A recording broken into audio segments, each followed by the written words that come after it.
Well, welcome, Jim. Assalamu alaikum, welcome. Alaikum salam. Marhaba. Yeah, nice to be together face to face and have a conversation this morning. So, for our viewers, I just would like to introduce an old friend, James Winston Morris. And I first became aware of Jim many years ago when I was running Threshold Books. Probably it was all the way back in the 80s. And there was this professor, I think, out at Oberlin who kept requesting books so kindly, books that were not widely known. For instance, Yunus Emre, as well as some of our translations of Rumi. And I became aware of him as a very sort of supportive person in the academic field, and quickly we became friends, and life has carried us on parallel and intersecting paths for all these years. And I just want to say that he's somebody who we deeply respect and enjoy as a close friend. So how wonderful to have this conversation together. Good morning. Thank you. Yeah. So I know this pandemic and all of its constraints and challenges are on a lot of people's minds. I just wonder, um, is this a sign? What are we learning from this? What kind of teaching is this? Any thoughts, Jim? Well, your question, the way you formulated it, could kind of go in two directions. What are we learning individually or as families, more in the personal level? And what is our culture, or country, or the globe learning at this time? I wish I'm going to talk about the first because that's the one I know, because you would think that, oh, how can I put it? When I was a little kid, I read a lot of science fiction. And one of the tropes was, the Earth is faced with extinction or invasion or asteroids. And finally, people overcome the Cold War differences and unite and come together because of this shared common thread.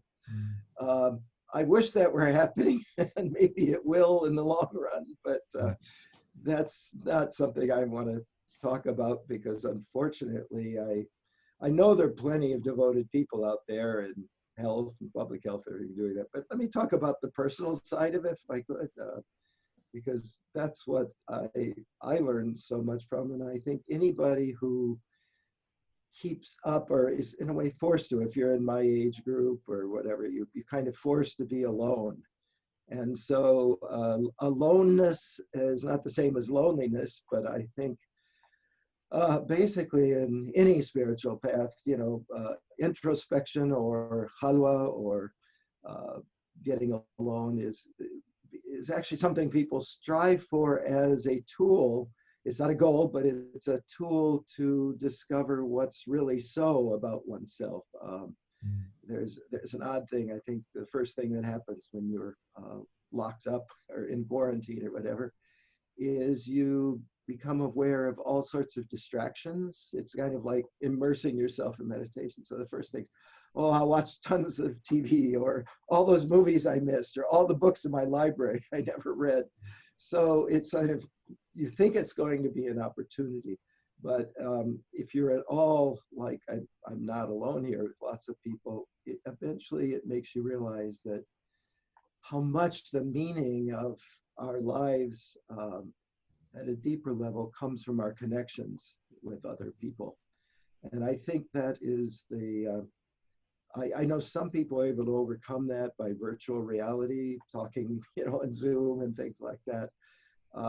I don't find that easy. One-on-one, it's fine, just like we're having a conversation. But I find that's a constant struggle. It's actually, usually I would find, say, doing my prayers, that would be a kind of something that I have to work on to do them at the right times and complete them. But in an odd sort of way now, and since this has started, being alone, it's like I look forward to that as a conversation. And it's not like, oh, I'm going to have some time alone. I'm going to have some time together to get beyond myself with my own obsessions. And the other thing, I just have to be honest about it. I've been uh, ho- horribly distracted by the run up to the election and all. And I'm sort of kind of coming out of a traumatic experience. Those months have not been good. I couldn't cut myself off from what was happening. So, Absolutely. There's been a pause in the interviews I started to do a couple of months ago during exactly this period. I just couldn't somehow, I couldn't get here. And now that we're here and we're talking, uh, I'm really happy. It seems like something new can begin. But I took also a pause of, it must have been almost a couple of months after doing almost weekly conversations with like this. So yeah, happy to be in that state of mind where it seems conducive to uh, to these conversations, to these yeah, relationships. yeah, And yes, our house has been empty for so many months now, and this is the whole purpose of the house where we live, was as a place to receive people.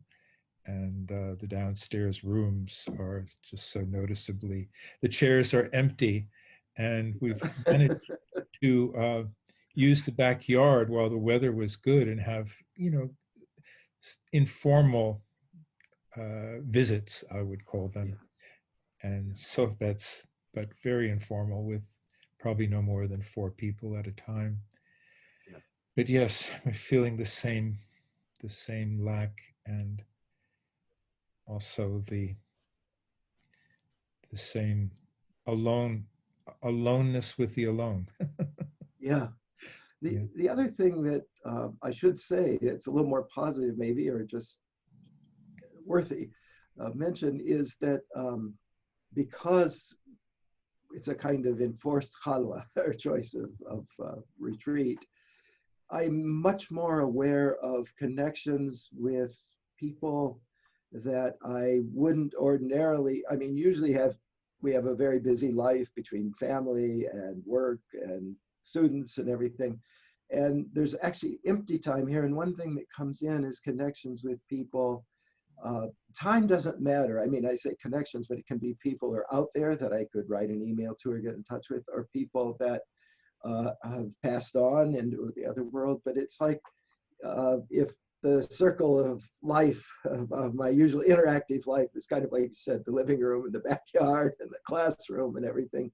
It's now that's just expanded in ways that I'm not tempted to control them. I don't feel like I'm bringing this up, because when I do contact the people who are contactable like that, they're usually thinking the same thing, and often it's a bit surprising that this process of spiritual connection is something we all talk about, and it's important in everybody's life, but it's kind of more obvious now because there's no outward justification, not a meeting or a conference or a zikr or a majlis. That's something that I hope I can, as I get older now, continue to do justice to, and to honor that connection, which isn't a practical connection, but which is, something that is just a deeper part of life. Yes, that's beautiful. And both of us have been and are teachers, though in different ways. You are truly a scholar, and That's not the teacher part. okay. I'm gonna speak honestly here. Well, I'd like to explore that. Yeah, maybe that's why Go I'm ahead. I'm asking. I'm asking a question about the mystery of teaching. Can anybody be taught? Can anybody be a teacher? What is it that has drawn us into this relationship, and particularly through or within the context of Sufism, Mhm. and how does Sufism inform our human relationships? Yeah, Maybe that's what I'm asking. yeah, yeah. No, I. I, on the one hand, I could say my feelings about that or thoughts about that experiences have evolved over time as I've been more self-conscious. But also when I go back and say that to people who knew me 20, 30, 40 years ago, said, no, you always did that. You always, I'm, no matter what the outward subject I might be teaching, my method was always to uh, encourage, in various ways, encourage people to go inside themselves and find the roots of whatever we might be reading, whether that's a Sufi or a philosophical or historical, political text. It really doesn't matter what the ostensible purpose of the class was. People, whatever you're saying doesn't stick unless you find that within yourself. The famous, whoever knows their self knows their particular purpose, sustainer in life. And yeah, I think that that to me is, I mean, that sounds more like what Sufi sheikhs do, maybe than what scholars are supposed to do. But I've usually the students are very grateful and appreciative, and the other the fellow professors who sometimes get very upset that you can't do that because you're kind of imposing your ideas or however they see it, that you're not a serious scholar. I have no trouble showing them, yes, you can do scholarship and spiritual life together. They're not mutually exclusive. And I think probably it's people who had a very bad experience of formal religion, religious training, who see those things as exclusive. And that was never from childhood on, that was never my experience. Well, our tradition offers us propositions that I've always thought need to be verified, not believed, or put into practice and not believed. So, what the scholar James Winston Morris brings to the table is knowledge of a tradition, and it's such beautiful knowledge. And yet, what the human being Jim offers is just like you said. How does this relate to our experience? And how do we verify this from within ourselves? And that's an interesting question. What is it that's going on? Are we through this inner process of verification of these propositions like God is beneficent and merciful. Yeah. And, the mirror is the believer is the mirror of the believer, and such things. Well, that's, in fact, I would say the relationship of, there's so many thoughts I had about it as you were speaking, and I'm trying to think which thread to pull on first. But I think the mirror thing is very important because younger people think that you learn from reading music, film, books, whatever the symbols are, but you don't learn. The symbols are just a way to deepen your own self-awareness. I mean, with a capital S, not of your ego self, but your own, who you are.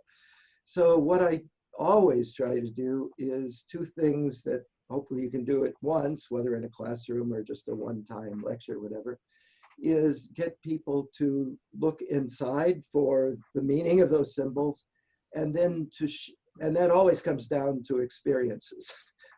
It's realization or verification, tahqiq as it's called, what you're talking about, the reality that underlies these things. Usually we associate that with a certain learning experience, usually dramatic ones. It's not the slow ones we don't notice, but the dramatic ones. But if you can at once awaken people to what's going on inside themselves, not just now, but always has been, for me, that was always music that did that, from childhood, because that was the one thing in our kind of little Midwestern town that was kind of a glimpse of a larger culture, was music, whether it was the band or chorus or churches or whatever. But for a lot of people, it's reading. It can be poetry. Nowadays, it tends to be video things, things that you see. So if you can get people to awaken those things, you have to provide them with the right mirrors, which is what the Masnavi or all the great, poets were doing. And at the same time, you then have to get people to share, because there's something about sharing what you've learned that makes it more real.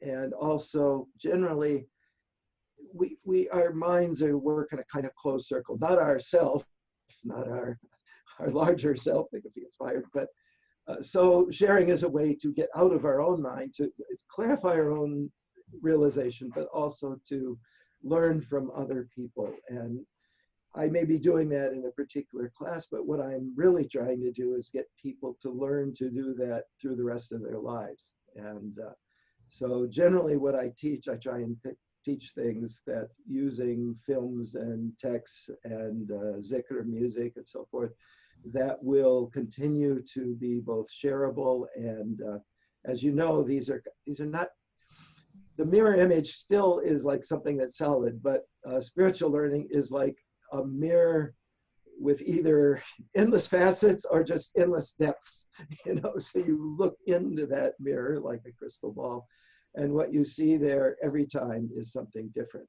so the heart is a mirror, is a very changeable mirror. Well, as long as we're talking about the mirror, our teachers, like Rumi, say, polish, polish, polish, that the mirror needs to be polished. And we know when we invite people to engage in a conversation or dialogue, most of us are full of opinions and inherited thoughts and even prejudices. So polishing the mirror is a process by which we can hope to arrive at some truth by having our mirror polished. And can you say something about that in your teaching experience? Yeah, I first of all, I you have to do that very gently in a classroom, to contribute to that. But I think especially that's one reason why there are different advantages to teaching people who are 18 to 22 and then to teach people who've actually lived some life. Some of those youngsters, by the way, have lived more than I have. It's not just a matter of how long you've lived, but the polisher is, I wouldn't say it's just suffering, but it's certainly not a pleasant experience, usually. Because usually it means letting something, detaching, it's called, another word for that polishing is called detachment. And the word detachment does evoke our attachments, which usually, so what I find is, what I try and get people to do, students, whatever, to see is that the big lessons and the constant polishing comes from our interactions with other people all through life. And when I say through life, it isn't like moment to moment, but my wife's a therapist, and I didn't learn this from her, but when she talks to people, she's really trying to detach them from the deepest kinds of attachments, or what the Quran calls the rust on the heart, and get them to see that usually those things that we have to polish, they were meaningful when we adopted them. Their childhood patterns, a certain family dynamic, a certain upgrowth, and so forth. But we find unless we're challenged by other people and our interactions with other people, we're usually not even aware of what those attachments are. And that's what I said. It's not. I don't mean to glorify suffering, but in my own experience, I've always found that being pushed into a corner in life is very educational. Because it's at that point that you realize that the mirror is there. The mirror is not our conscious mind. The mirror is our deeper self. And I mean, I don't get into technical terms for this. I'm trying to find a language that anybody from any tradition can connect with. So the first teacher, this is a philosopher, al-mu'allim al-awwal, they used to say, that's Aristotle. Well, for all of us, the first teacher is haq, is what's real. And everybody's interacting with that. But the other thing I could say about polishing the heart or polishing the mirror of the soul is if you're is to find other people who are dedicated to that process, because it's going on all the time, as I said. So you can call them friends or fellow saliks or colleagues, or you don't have to call them anything. They may be family members, but without that conscious mirror that's mirroring you and advising you, and and you're doing it for each other. Without that, I think it's very hard to progress. You can have great illuminations, but to put them into practice, you need someone to kind of coach you or accompany you or be with you. And I'm not telling you anything that has a shape that is new, but that is something that takes courage. I think it takes courage to open yourself up to other people, companions who will guide you in the way. You know, we're familiar with the phrase in our tradition, the mu'min, the person of faith, the believer, is the mirror of the believer. The mu'min is the mirror of the mu'min. And Rumi has something interesting to say about that. He comments on saying that the Prophet, peace be upon him, didn't say that the kafir, the unbeliever, is the mirror of the kafir.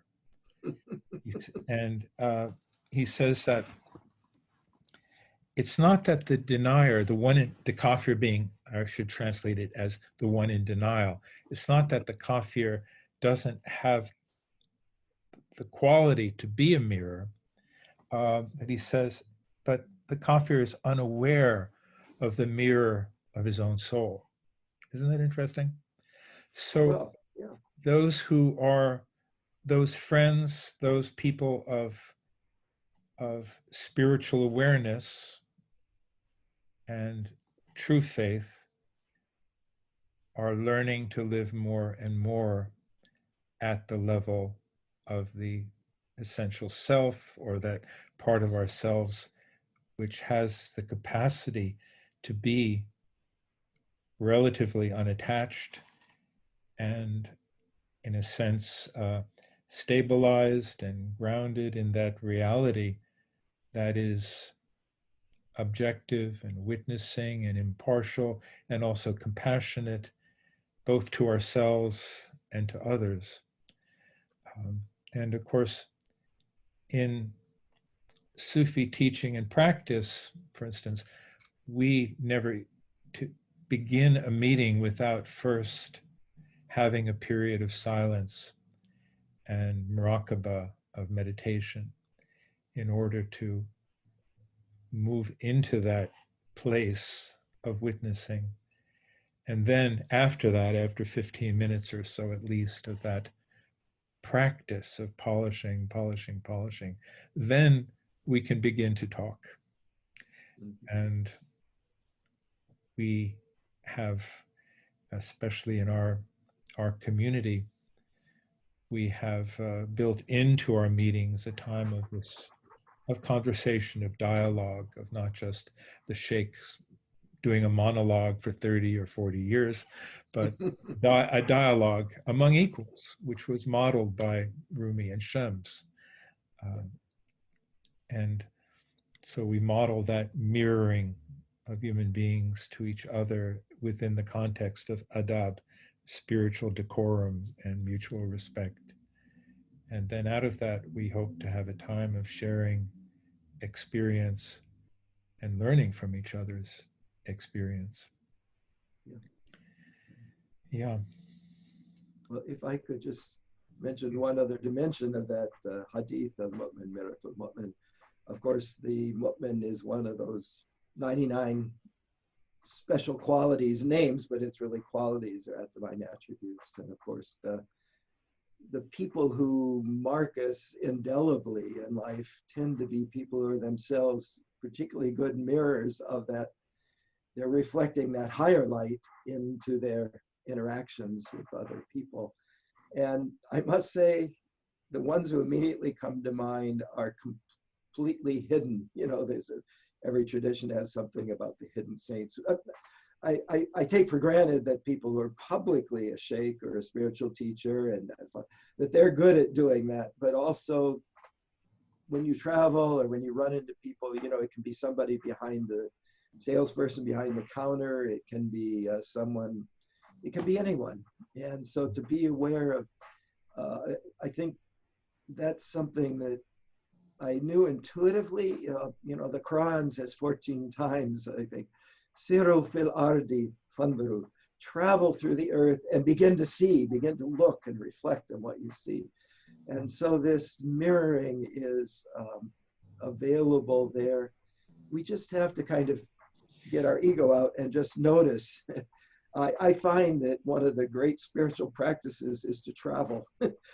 And fortunately, I've been able to, when I say not necessarily on vacation, you know, I get invited to conferences or whatever, but for me, there's nothing like that to kind of shatter your patterns, just shatter your habits that keep you kind of all beclouded.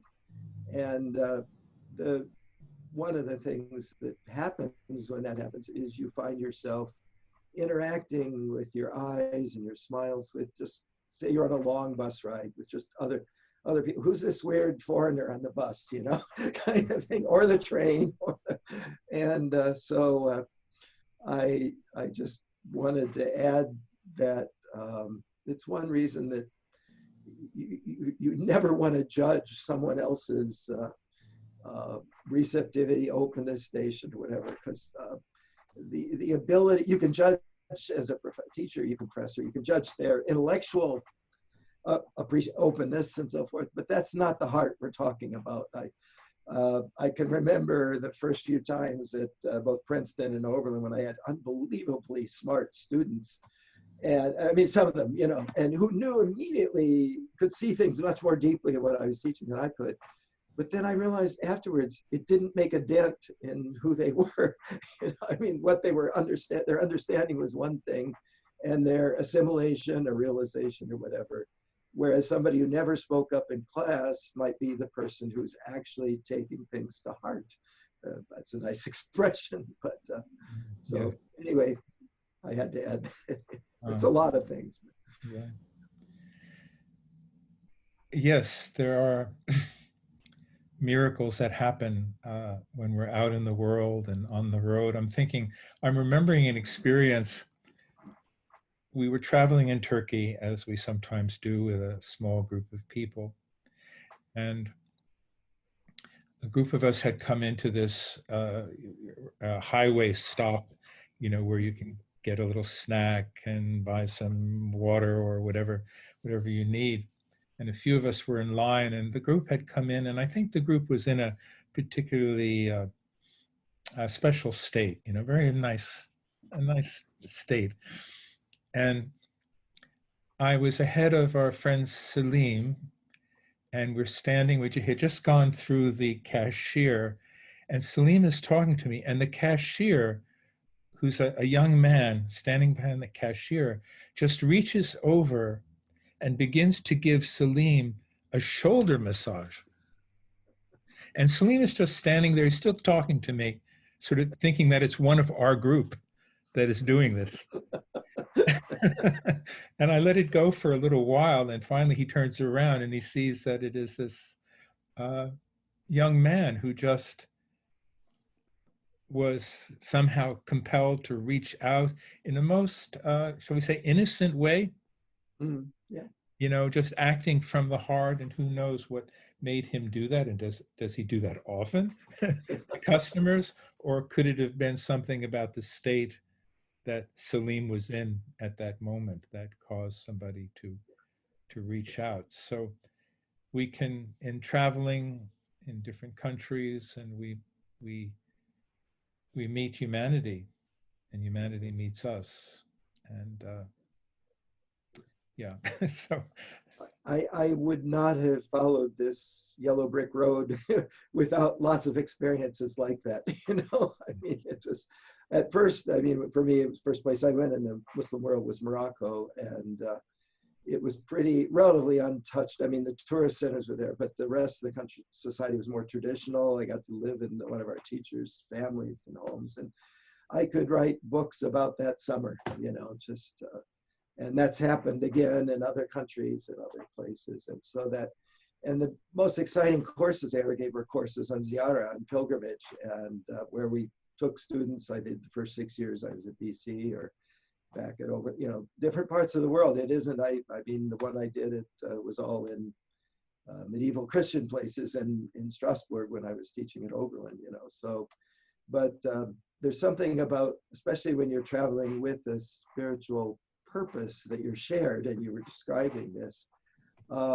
even if people don't realize it to start with, there's something about this term himma, or intention, or it's actually the secret to everything in life, you know, is intention is one of the few things that really changes people and changes things in life. And so when you're with a group, the intention of the group, different individuals, rubs off on that larger group. And that's why that's the most exciting kind of teaching, is when you can share life for a while on the road with people. Yeah, no, we found that to be true. In the absence of functioning tekkes, zawiyas, Hanukkahs, in the West at least, um, the closest we come to it is when we have we called it the tekke on the bus. And, Okay, I know exactly what you're saying. and we travel around. And I'm remembering, I've got to tell another story because it's so sweet. And we were in Istanbul, and we were staying at a hotel there. It's a large hotel. You probably even know it. And we would have occasionally, we would meet in the lobby before going off to this or that place. And after a couple of days, the manager started to be very sort of solicitous toward us, and she would be kind of, you know, hanging around us a bit, and she'd be like getting chairs for people to sit down on. And after a couple of days of this, she went to one of our members of our group, and she said, "Who are these people? They Are they a family? They don't look like a family." After all, we were from 3 different continents and different skin colors. Yeah. And then our friend Zeliha wisely said, "Oh, well, what do you see?" And she paused for a moment, and she said, "Sincerity." Yeah. Yeah. So I'm so, proud of our friends, and I think it is that himma, that intention, that aspiration that we shared, and that was, in a sense, magnified and reinforced by our being together, and also being in that culture where we are, absorbing the emanations of sacred sites and sacred beings. Yeah. Thank God for travel. And in Sufism, we do speak about Seyr Suluk, right? And how would you translate that phrase, and what would you like? Because this is traveling too. The whole process is described as a journey. Yeah. Well, that repeated ayah in the Quran comes from the same root as ser, to yasirun, yasiru fulard. So it's you have to put the adjective there to make it meaningful in English, but spiritual journeying, of course. I mean, and I don't think, in a way, you might say that everyone is on their own spiritual journey, and the suluk comes in when you, the sadiq is the person who begins to develop that consciously, begins to know that they're learning, and as much as journeying, that it's like we're constantly being addressed by God. Everybody, that's who we are. I mean, we're never without that awareness. And suluk comes in there when we begin to notice, oh, it's not, these things aren't happening outside or inside. They're happening at a level that influences our inside and our outside both at the same time.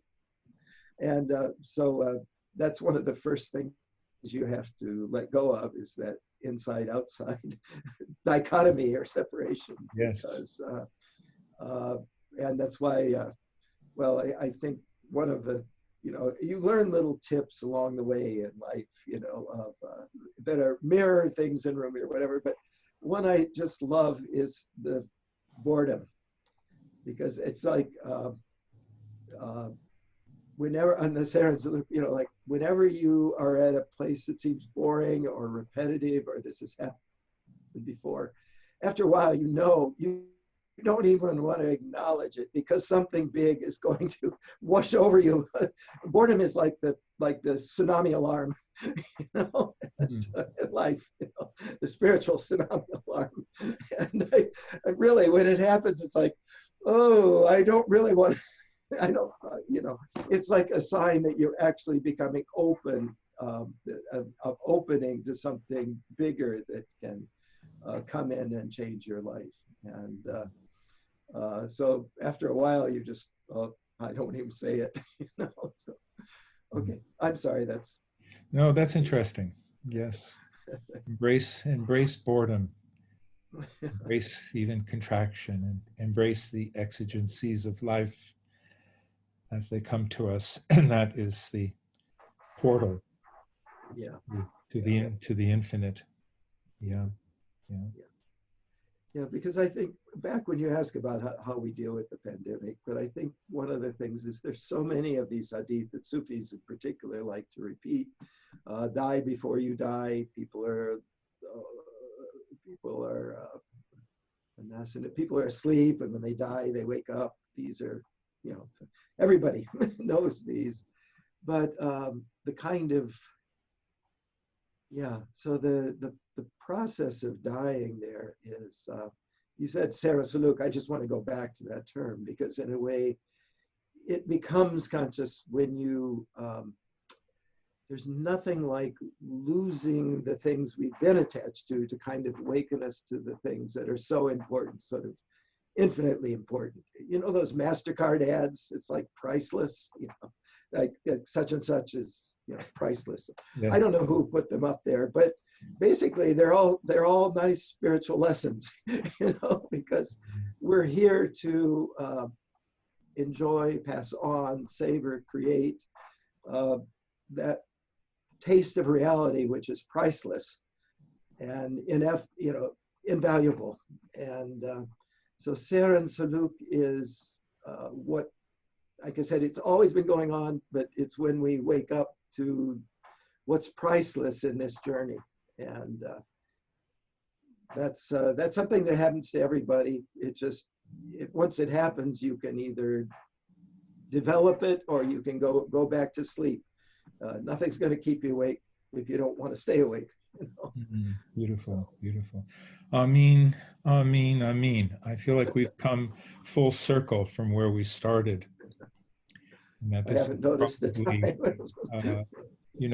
You might be surprised to know it's been 45 minutes already that we've been talking.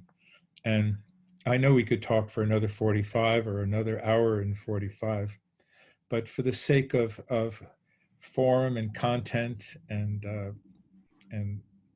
viewers and listeners who might access this, I would like to say thank you for a beautiful sohbet, a beautiful conversation, Yeah. full Thank you. of richness, and let's make the intention to do this again before long, to continue, because I think it's been a beautiful sharing. Yeah, I agree. Everything you've mentioned just triggers these flashes of experiences and lessons and everything, which is what good sohbet should do. So, yeah. Good. All right. Give our love and salams to Corey. Yeah. And stay healthy. Okay. And we'll look And forward. inshallah, we can see each other in person, Harsh Zutar, as quickly as possible. Yeah. Amen.